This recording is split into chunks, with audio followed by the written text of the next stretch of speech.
안녕하십니까. 세종 이도의 눈물 저자 김호균입니다. 자, 별자리 제가 특강을 조금 올렸는데요. 좀 아쉽기는 하시지만 또 나중에 기회가 되면 더 자세한 얘기들을 제가 재미있게 해드릴 텐데요. 역시 제가 유머 감각은 좀 떨어지는 모양입니다. 그래서 지난번에 별자리 했던 것과 훈민정음 관련된 것을 제가 오늘은 연계해서 여러분들께 설명을 한번 해드리도록 하겠습니다. 자, 그러면 먼저 오는 초생 어천하니요 천일 생수지이아니라 이렇게 해놓으셨습니다. 세종께서. 이 내용이 뭐냐면 오는 하늘에서 먼저 생겼으니 하늘의 수로는 일이고 물을 낳은 자리이다입니다. 여러분 지난번에 제가 강의할 때 많이 들어보셨던 내용이죠. 하늘은 뭐고 일은 뭐고 육은 뭐야. 자, 이게 정확히 하도에 준하는 내용이고 천문에 준하는 내용입니다. 자, 목화토금소에 있어서 오는 북쪽이죠. 수로는 일이고 물을 낳은 자리다. 그래서 하도에는 북이라고 표시해놨고 물수자 성질을 써놓고 거기에다 1과 6을 표시해 놓으셨던 겁니다. 자, 다음으로 아는 차지하니 천삼생목 지의아니라 이렇게 하셨습니다. 아는 그 다음으로 생겼는데 하늘의 수로는 3이고 나무를 낳은 자리이다. 자, 아는 어금니 아자입니다. 그러면 동쪽에 해당되고요. 그리고 성질로는 나무입니다.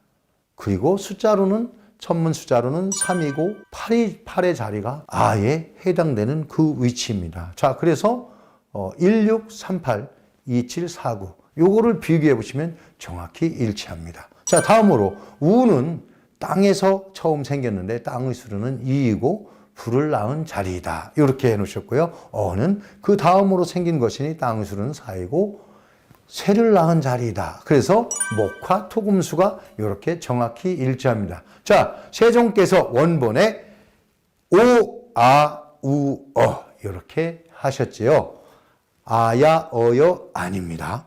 오, 아, 우, 어 이렇게 표현해 놓으셨던 겁니다. 자, 그러면 요는 재생어천하니 천칠성화 지수이 아니라 야 차치하니 천구성금 지수이 아니라 이렇게 하셨습니다. 요는 하늘에서 두 번째로 생겼으니 하늘의 수로는 7이고 불을 이루는 자리다. 자, 남쪽이고 불화자가 써져 있죠.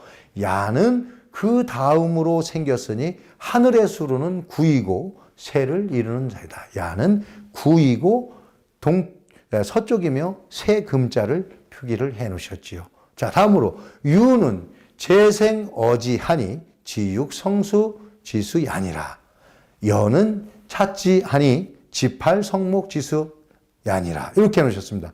즉 요야유여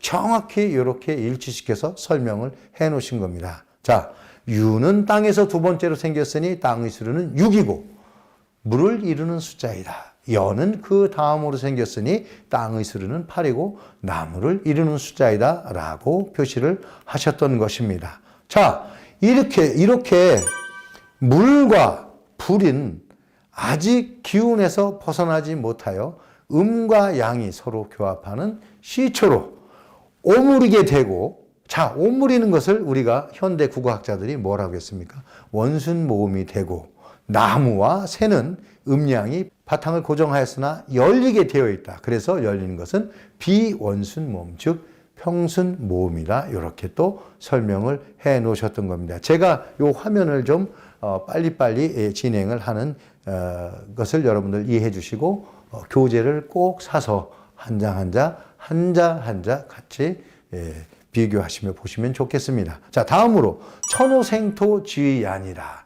아래아는 천호생토지의아니고 은은 지십성토지수이아니라. 즉 아는 하늘의 수로는 5이고 흙을 낳는 자리이며 은은 땅의 수로는 10이고 흙을 이루는 숫자이다. 이렇게 표시합니다. 목화토금수 음양오행 아설순치우 각치궁상우 이렇게 정확히 일치를 시켜놨던 것입니다. 이 그림이 여러분들 머릿속에 화면에도 지금 겹쳐서 나가겠지만 하도의 원리와 정확히 동일하다는 것을 여러분들께서는 머릿속에 꼭 기억해 주셨으면 좋겠고요. 자, 요 다음에 사람에 대해서 표시를 했는데 천지인, 아래하는 천이라 했고 은은 땅이라 했고 이는 사람이라 했습니다. 그래서 천지인 이렇게 설명을 드렸었는데 자, 동무위수자는 개인이 증무극지진이고 이유지정이요 묘합이응이니 고미 가히 정의 성술은 야니라 시즉 중성 지중해다. 이렇게 표현을 해 놓으셨습니다. 자, 여기에 어마어마한 뜻이 들어 있습니다. 사람에만 해당되는 자릿수가 없는 것은 대개 사람은 무국의 핵심으로 음양오행의 정기가 신묘하게 섞여 본디 정해진 자리나 이루는 숫자를 논할 수 없기 때문이다. 이는 곧 가운데 소리 중에서도 또한 음양오행 방위의 자릿수가 있습니다. 이렇게 설명을 하셨습니다. 자, 목화투금수에서 아설순치후 그 다음에 각치궁상후 이런 원리들 적용시켰을 때 가운데 토자리를 설명해 하신 거거든요. 가운데 토자리에서 천과 지는 있으되 사람의 자리는 거기에다가 위치를 시키지 않았습니다. 그 이유를 여기다 설명해 놓으시는데 사람은 하늘과 땅을 조화롭게 하는 것이기 때문에 사람에게는 무국이라고 하시고 변화무쌍하다라고 하셨습니다. 그러므로 하늘과 땅의 원리를 사람이 잘 받아들여서 부모님께 효도하고 혹은 모든 만물의 생명을 존중하고 사랑하고 아끼고 널리 사람들을 이롭게 하라는 홍익인간의 이념도 여기에다가 그대로 넣어 놓으셨던 겁니다. 그만큼 사람의 중요성을 세종께서 강조하셨던 것입니다. 자, 이렇게 해서 목화토금수 음양오행 원리에 대해서 제가 숫자와 자리, 위치, 방위 이런 것들을 전부 설명을 드렸습니다. 자, 여러분, 자, 제가 지금 설명한 내용들이 제가 우리 국어학자분들께 많이 강조했던 내용들이죠. 우리 국어학자분들이 이러한 내용을 초등학교 처음 국어 교육 과정에서 밝혀주셔야 되는 겁니다. 그래서 도대체 세종대왕께서 162라고 설명하셨고 38이라고 설명하셨고 27이라고 설명하셨고 50이라고 설명하셨고 49라고 설명하신 게 뭔가를 우리 어린 아이들한테 설명해 주시면 우리 어린 아이들은 충분히 그걸 잘 받아들일 수 있습니다. 그래서 세상에 아이들과 놀이를 하거나 무리를 이루어서 어떤 학문을 논하거나 할 때 토론하는 장소에서도 이러한 원리들을 잘 적용해서 서로 존중하고 도와주고 또 부모님께 효도하고 혹은 나라에 충성하고 이러한 원리들을 어렸을 때부터 몸에 배이게 해주는 것이 맞다라고 생각합니다. 그래서 저 길가의 풀뿌리 나무 한 그루가 우리에게 얼마나 소중한 것인지도 일깨워주면 환경교육이 되지요. 그 다음에 도덕교육이 되지요. 그리고 물리교육이 되지요. 하늘을 보는 천체교육이 되지요. 수리를 연구하는 수학교육이 되지요. 어느 학문 하나에 치우치지 않고 정말 우리 아이들에게 전인교육을 시킬 수가 있습니다. 그래서 제가 다시 한번 말씀드리지만 우리 아이들이 처음 국어교육을 할 때 반드시 세종의 이런 훈민정음이 제자 원리를 아이들에게 잘 가르쳐주고 그래서 우리 아이들이 이러한 세계 최고의 문자를 갖고 있는 우리 자손이라는 것을 긍지를 갖게 함으로써 아이들이 세계 만방에 우리의 아름다운 전통, 문화, 학문 여러 가지들을 만방에 떨칠 수 있게 그런 자긍심을 심어주는 교육이 국어교육에서 꼭 필요하다라고 생각을 하는 것입니다. 여러분들 많이 그렇게 해주셨으면 정말 제가 더 할 나위 없이 기쁜 마음으로 즐거워할 것 같습니다. 그래야 우리 세종께서 눈물을 거두시고 이제 행복한 미소를 지으실 수 있지 않겠습니까? 자, 사설이 조금 길어졌는데 그래서 하도에 관련된 내용과 요 본문에서의 설명이 그대로 다 일치하는 것을 여러분들이 제 설명을 통해서 알고 또 여러분들이 또 공부하시면서 스스로 또 깨우치셨을 것으로 압니다. 여러분들은 아주 훌륭한 DNA를 갖고 계시기 때문에 여러분들 금방금방 일깨우셨으리라 생각을 합니다. 자, 이렇게 모든 글자의 원리들이 이렇게 하나하나가 다 의미가 있습니다. 과학적이고 천문학적이고 수리학적이고 또 거기에는 우리의 문화와 사상까지도 다 들어가 있습니다. 그래서 여러분들에게 제가 이런 강의를 강조하고 설명을 드리는 겁니다. 자, 제가 요 준비한 자료들을 계속해서 자료만 올려놓고 쭉 넘어가고 있습니다. 제가 왜 그러느냐? 앞에서 설명드린 것이 너무나 중요하기 때문입니다. 자, 그래서 그 중요한 내용들을 여러분들이 꼭 기억을 잘 해주시고 다음 장으로 넘어가겠습니다. 사람의 경우라면 이러한 천문적인 원리가 어짐, 예의, 믿음, 의로움, 지혜, 신의 운행이고 우리 신체로 비유하면 간장, 심장, 비장, 폐장 이렇게 비유가 됩니다. 그래서 사람의 경우에서 어짐, 예의, 믿음 이러한 내용들은요 하늘의 운행 원리이고 우리의 장기, 특히 폐장, 신장 이러한 것들은 땅의 바탕을 이룬다라고 세종께서 설명을 하셨습니다. 자, 다음으로 초성 유발 동지의 한이 천지사야니라. 자, 여러분들 교재에 56페이지인데요. 56페이지에 이러한 설명이 되어 있습니다. 자, 그리고 계자운지요는 제어중성이요 초종합 이성음이니라. 이렇게 네 줄을 설명을 해 놓으셨는데 이 내용이 뭐냐면요. 첫 소리는 일어나 움직임의 뜻이 있으니 하늘의 일이다. 끝소리는 그치고 머무름의 뜻이 있으니 땅에 하는 일이다. 가운데 소리는 첫 소리를 생기게 하고 있어서 끝소리를 이루어지게 하여 서로 붙게 하니 사람이 하는 일이다.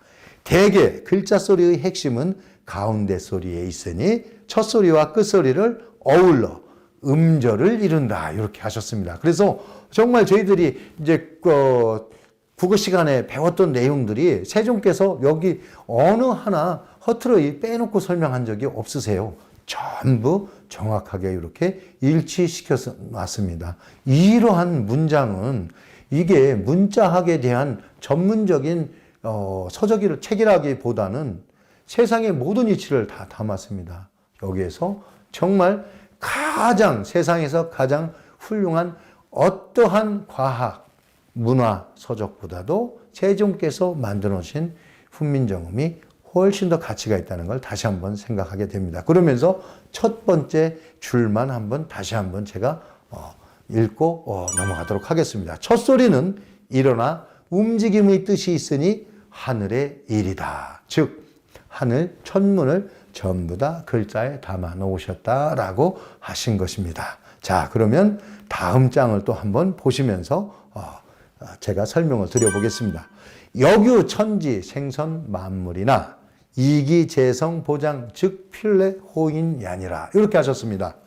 이는 또한 하늘과 땅이 만물을 생성하지만 그것이 쓸모 있도록 돕는 것은 반드시 사람에게 힘입음과 같다 이렇게 하셨습니다.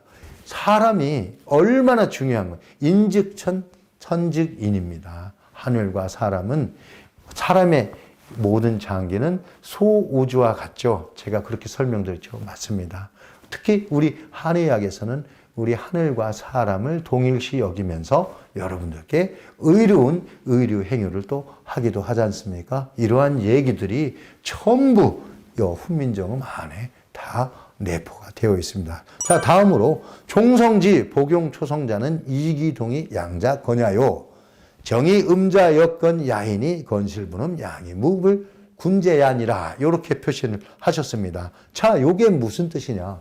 끝소리는 첫 소리를 다시 쓰는 것은 그것이 움직여 양이 된 것도 하늘이고 멈추어 음이 된 것도 하늘이니 하늘은 실로 음양으로 나뉘어 주재하여 다스리지 않음이 없기 때문이다. 즉 천리를 거스르면 안 된다는 얘기지요.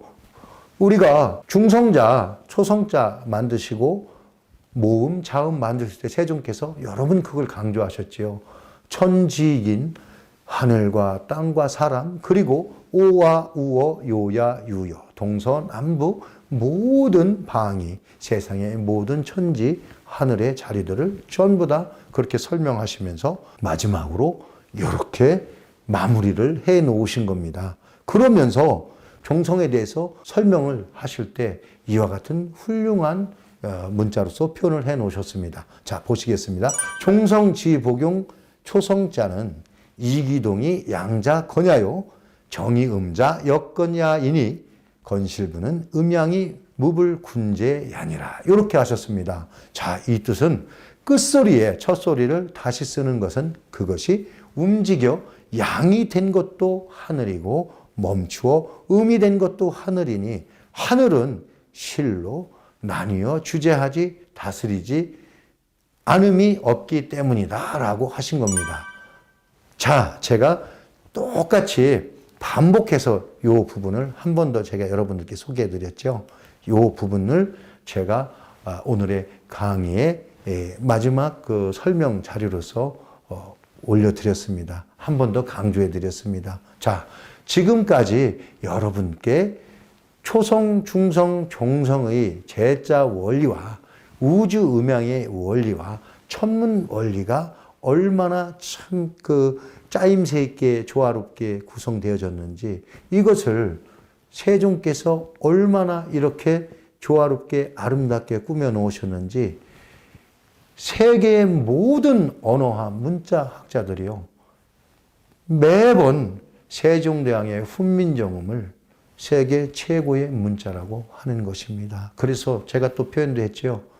세계문화유산 중에서, 유네스코 세계문화유산 중에서도 가장 으뜸이 우리 훈민정음이 그렇게 하여 세종의 손에 의해서 여기 이 땅에 내놓으셨고, 제가 세종의 뜻을 받들어 다시 그동안 암울했던 우리 역사에서 잊혀져 가던 훈민정음을 바로 세우고자 이 강의를 했던 것입니다. 저는 요즘 밥을 안 먹어도 배부르고 가만히 있어도 어깨가 절로 덩실덩실 춤을 추어집니다. 왜? 여러분, 지금 제 강의 보시는 분은 현재는 많지 않습니다. 그러나 앞으로 제 강의를 많은 분들이 보시고 또 동감해주고 훈민정음을 살렸었는데 함께 하실 거라고 저는 확신을 갖기 때문입니다.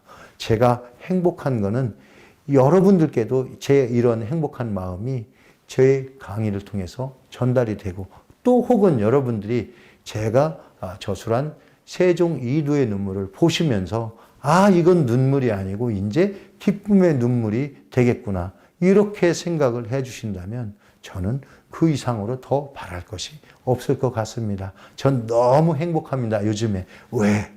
여러분들과 이렇게 학문의 발자취를, 내가 저 고지를 점령하기 위해서 처음 발판을 들여놨습니다. 발판을 놓았고 그 발판을 밟고 여러분들과 전진해 나갈 것입니다. 훈민정음, 우리 세종대왕의 그 훌륭한 애민정신과 세종대왕의 그 학문적인 그러한 지식을 우리가 꼭 배우고 익혀서 우리 초등학교 국어교육과정에 훈민정음을 쓰고 적고 읽고 하는 그런 과정이 꼭 들어가기를 기대하겠습니다. 여러분들과 함께 그렇게 만들어 보겠습니다. 자, 지금까지 세종 이도의 눈물, 저자 김허균이었습니다. 감사합니다.